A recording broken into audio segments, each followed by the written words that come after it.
Olá, caríssimas, olá, caríssimos amigos, o nosso programa Repercussão Filosófica com o professor Ricardo Ferrara. Esse momento que quer ser um momento de estudos, imersão em textos de autores consagrados na sua época e no seu contexto. Hoje traremos um grande autor da filosofia moderna, com certeza você já deve ter ouvido falar, ele é fundamental e importante na gênese da filosofia moderna, que é exatamente Nicolau Maquiavel, este europeu italiano que nasceu em 1469 e morreu a 1527. Então ele pegou ali um contexto, uma faixa temporal que é uma transição, uma passagem entre o medievo e a modernidade, ou seja, uma passagem da Idade Média para a Idade Moderna. Então ali ele pega o contexto do ocaso ou o declínio da monarquia, que era o estilo de governo próprio do medievo, que é onde a igreja ditava todas as cartas, todas as normas. A teologia impregnava todos os setores da vida.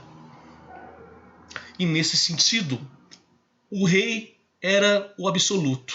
O rei era o soberano, ele é o Estado, ele ditava as normativas, ele ditava as normas. E quando ele viria a morrer, aí passava o bastão ao seu filho, que é exatamente o príncipe. É exatamente o príncipe que é o tema, que é o livro principal do Nicolau Maquiavel, onde ele discute, ele analisa, ele examina todo o contexto social e político da sua época, dissecando a natureza humana e dissecando também esse estilo de governo monárquico, mesmo sendo ele um republicano. Lembrando que está nessa passagem entre o medievo e a modernidade. E como está dentro dessa passagem entre o medievo e a modernidade, nós não podemos deixar de mencionar as grandes revoluções, as grandes transformações da sociedade, que foram as revoluções capitalistas, que ocasionaram a passagem do antigo regime, que era o feudalismo, para um novo estilo sociopolítico econômico da época, que seria exatamente o capitalismo, na qual nós vivemos até hoje. Então, podemos lembrar da Revolução Industrial, que fez a passagem da manufatura para a produção em larga escala numa fábrica. Antigamente, as coisas eram feitas em menores escalas, as famílias, ainda que poucas, faziam ali os seus artesanatos de uma maneira manual, na manufatura, e de repente a população foi crescendo numa escala gigantesca e era preciso acompanhar todas as demandas populacionais, econômicas e sociopolíticas. Então, esse esquema, esse projeto de manufatura acabou caindo na obsolescência. Ele já não respondia todas as suas tarefas, por assim dizer, os seus desafios da época. Então fez-se essa passagem entre a manufatura para a fábrica. E temos também a Revolução Francesa, que foi a passagem do antigo regime da monarquia para a implantação do sistema capitalista, e foi a base do derramamento de muito sangue, muitas cabeças rolaram a partir das guilhotinas. Isso porque foi uma briga entre setores da própria burguesia, da alta burguesia e da baixa burguesia também, para quem queria se consolidar no poder. Nós não podemos deixar de mencionar também a Revolução Americana, que está dentro desse contexto das grandes revoluções burguesas, por assim dizer. Então, vamos direto ao ponto. Nicolau Maquiavel, ele é um filósofo moderno, mas ele também é um filósofo moderno da política, um filósofo moderno político. E ele queria pensar a política a partir dela mesma, desvinculada de quaisquer tendências, quaisquer resquícios metafísicos, teológicos, abstratos ou ligados a qualquer disciplina ou qualquer tendência ou qualquer natureza. Isso significa dizer que a política ela precisa ter um status próprio, uma categoria própria, uma categoria autônoma, desvinculada de qualquer situação.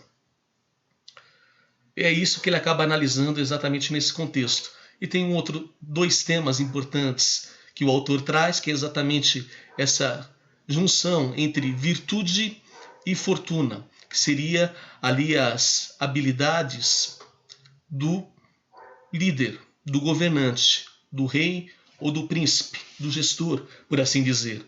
A virtude seria exatamente a capacidade, a habilidade dele gerenciar adversidades, ameaças, saber lidar com as pessoas, ter uma habilidade no trato com as pessoas. Mas só isso não bastava. Ele tinha que contar também com a fortuna, que não é exatamente a riqueza, seria exatamente a questão da sorte ou azar, muito ligada à questão do destino e também das mitologias vindas das filosofias antigas e também, de certa maneira, das filosofias próximas da época. Então, isso, em termos gerais, é que o autor trata.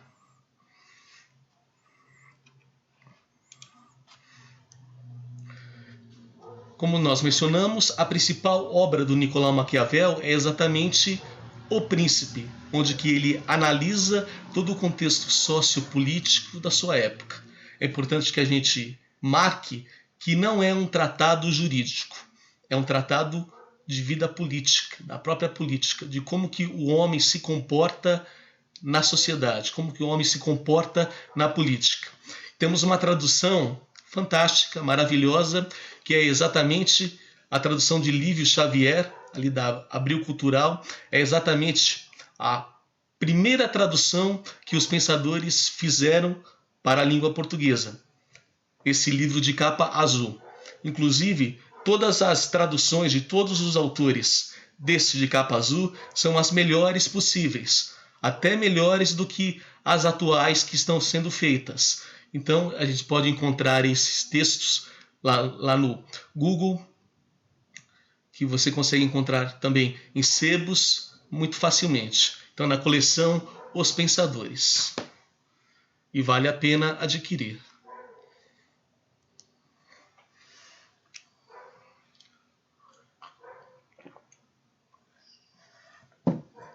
Então, vamos sem demora à análise de trechos, excertos do Príncipe, do nosso autor moderno político, Nicolau Maquiavel. Então veremos ali um trecho do capítulo 17, que é da crueldade e da piedade. Se é melhor ser amado que temido, ou antes temido que amado.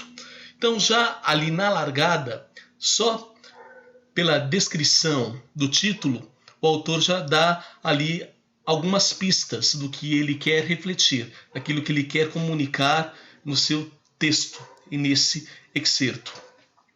Então, para o líder, o que seria melhor para ele?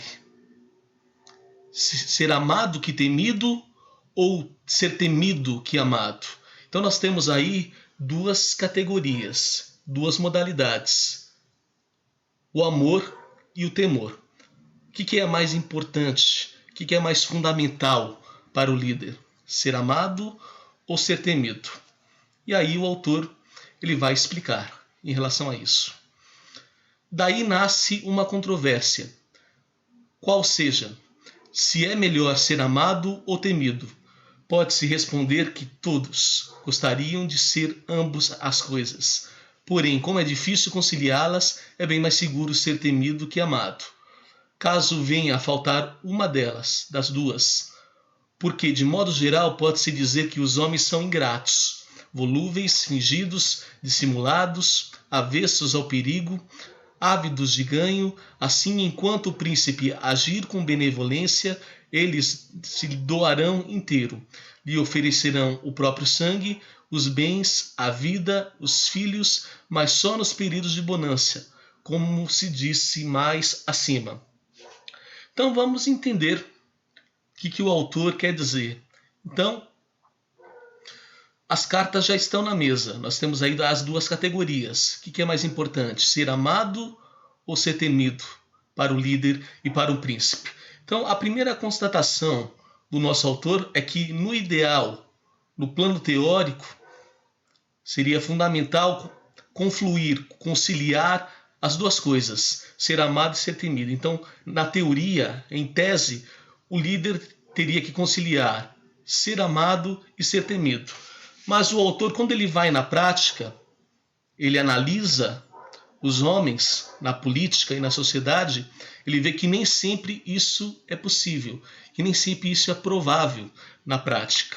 Então ele vai ter que fazer uma escolha, ele vai ter que fazer uma opção em relação a isso. Que é difícil na prática conciliar ser amado e ser temido.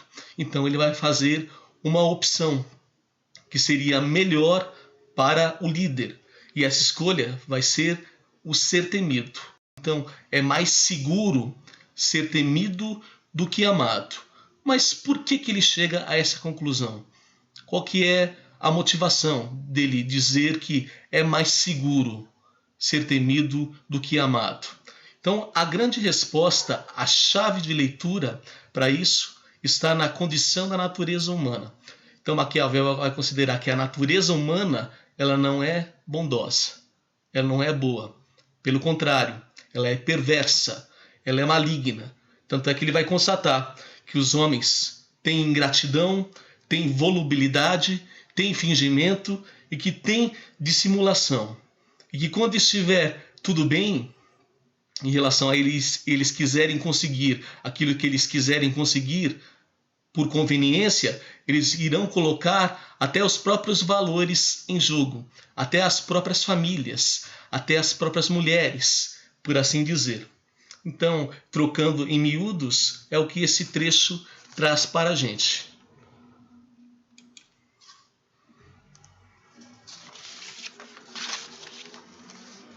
Entretanto, quando surgirem as dificuldades, eles passarão a revolta, e o príncipe que confiar inteiramente nas palavras deles se arruinará ao ver-se despreparado para os reveses, pois as amizades que se conquistam a pagamento, e não por grandeza e nobreza do espírito, são merecidas, mas não se podem possuir nem gostar em tempos adversos. De resto, os homens têm menos escrúpulos em ofender alguém que se faça amar ao outro do que se faça temer, porque o amor é mantido pelo vínculo de reconhecimento. Mas como os homens são maus, se aproveitam da primeira ocasião para rompê-lo em benefício próprio, ao passo que o temor é mantido pelo medo da punição, ao qual se esmorece nunca, não se esmorece nunca. Então, esse trecho é um desenvolvimento natural sobre a condição da natureza humana. E qualquer condição da natureza humana em Maquiavel, ela é perversa, ela é maligna. Diante da escolha que ele acabou fazendo entre ser amado e ser temido, ele vai preferir dizer que é mais seguro ser temido do que amado, justamente pela condição da natureza humana que ela é maligna, que ela é perversa. Tanto é que no texto ele vai constatar que o homem, se tiver que ofender alguém, seja aquele que é amado ou que é temido, ele vai preferir ofender aquele que é amado do que aquele que é temido. Porque pela questão do temido, ele vai ter medo do castigo, ele vai ter o medo da punição, ao passo que o amor passa por um vínculo de reconhecimento que os maus eles vão quebrar em tempo oportuno, se eles quiserem buscar aquilo que satisfaça, aquilo que lhe convém, por assim dizer.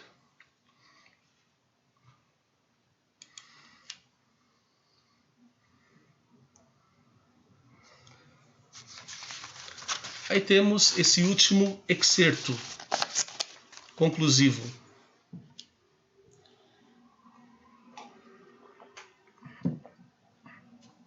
Deve, todavia, o príncipe fazer-se temer, de modo que não se adquire amizade, evite ser odiado, porque pode muito bem ser ao mesmo tempo temido e não odiado, o que sempre conseguirá desde que respeite os bens de seus concidadãos e dos seus súditos, e a honra de suas mulheres, e quando se veja obrigado a proceder contra o sangue de algum, não o fará sem justificação conveniente e causa manifesta.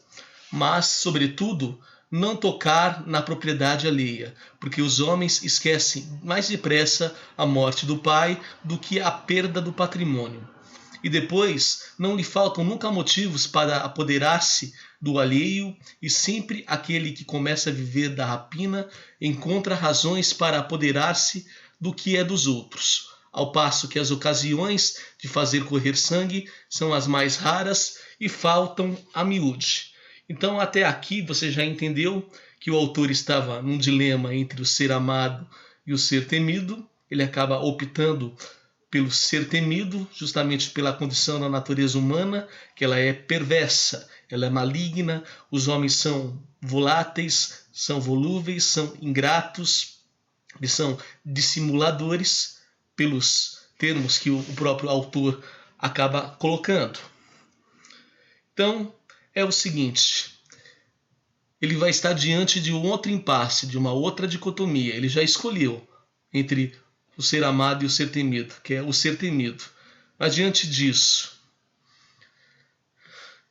ele vai falar o seguinte: se ele não conseguir ser amável, ser amado, ter amizade, então que ele fuja ao ódio, que ele evite ser odiado.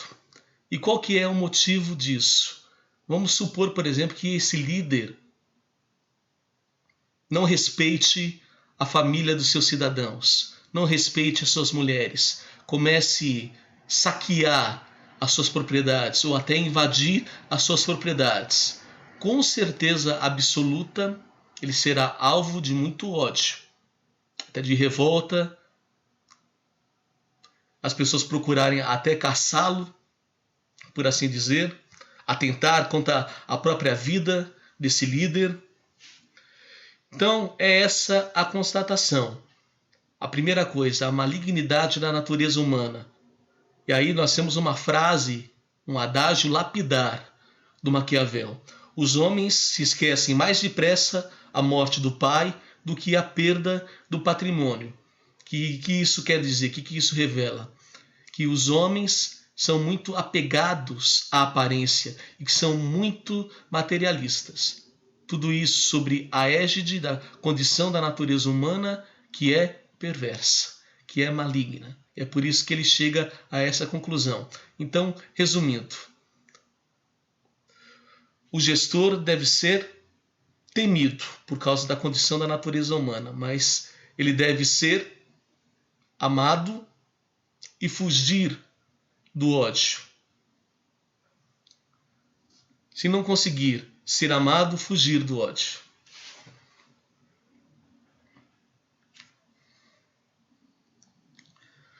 E aí, para fechar, eu gostaria de trazer esta frase, esse adágio do nosso autor filosófico político, que fecha com chave de ouro aquilo que nós estamos tratando nos textos e os temas que o autor acaba trazendo para que a gente faça a nossa reflexão a partir da sociedade de hoje. Os homens, em geral, formam suas opiniões guiando-se antes pela vista do que pelo tato, pois todos sabem ver, mas poucos sentir. Cada qual vê o que parecemos ser, poucos sentem o que realmente somos. Então, isso acaba fechando, resumindo aquilo que nós tratamos, que os homens são o tempo todo materialistas e apegados à aparência, justamente pela condição da natureza humana que é perversa, é maligna. Os homens são maus. Eles podem até fazer atos bons, sendo maus, para conseguirem chegar a determinado objetivo. Eles podem simular e dissimular a virtude, simular serem religiosos para conseguir o seu objetivo, por assim dizer. Então era isso que eu gostaria de tratar com vocês, o Repercussão Filosófica com o professor Ricardo Ferrara. Não deixe de seguir as nossas redes sociais. Grande abraço para vocês e até a próxima!